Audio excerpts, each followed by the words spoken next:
हाय. तर मित्रांनो, तुम्ही वे प्रोटीन घेत आहात का? नाही घेतात का?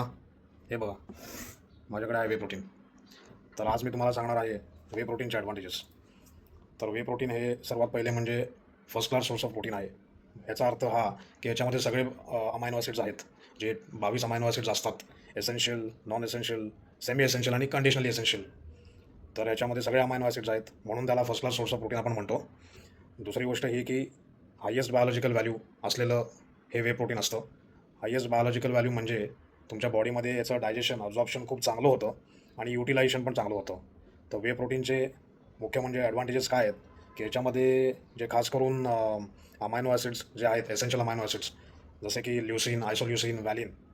तर ह्यानी तुमच्या बॉडीमध्ये काय फरक पडतो?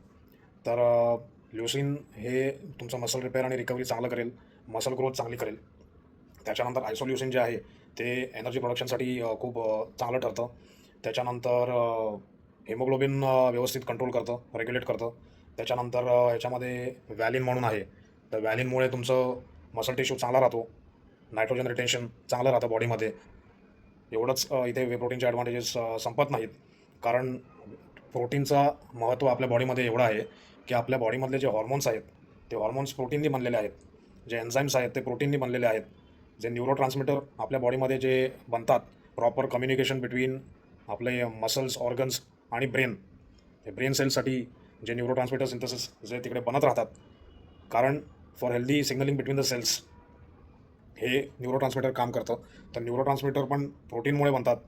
त्याच्यानंतर ह्याच्यामध्ये ह्याच्या प्रोटीनमुळे GLP-1 हा ग्लुकोगॉन लाईक पेप्टाईड जो आहे, याचा मी एक मध्ये शॉर्ट्स बनवलेले होते. तर ग्लुकोगॉन लाईक पेप्टाईड GLP-1चं तुम्ही जरूर बघा, तुम्हाला नक्कीच बेनिफिट होईल. तर प्रोटीन GLP-1 आपल्या बॉडीमध्ये बनवत राहतं. तर GLP-1नी आपलं इन्सुलिन सेन्सिटिव्हिटी चांगली राहते. त्याच्यानंतर आपला मसल प्रोटीन सिंथेसिस एम्टॉर पाथवे जो डेव्हलप होतो, त्याच्यामुळे प्रोटीन सिंथेसिस चांगलं राहतं. आपल्या मसल्समध्ये मसल्सची डेव्हलपमेंट चांगली होते. त्याच्यानंतर याच्यामध्ये बायो ॲक्टिव्ह पेप्टाईड्स आहेत, जेणेकरून आपलं ब्लड प्रेशर रेग्युलेट होतं. म्हणजे आपलं सिस्टॉलिक आणि डायस्टॉलिक ब्लड प्रेशर जे असतं ते रेग्युलेट होतं. याच्यामध्ये बायो ॲक्टिव्ह कंपाऊंड जे आहेत, लॅक्टोफेरिन आणि इम्युनोग्लोबिन्स नावाचे, यांनी आपल्या बॉडीमध्ये इम्युनिटी चांगली राहते, इम्युन सिस्टम चांगलं राहतं, ऑक्सिडेटिव्ह स्ट्रेस होत नाही.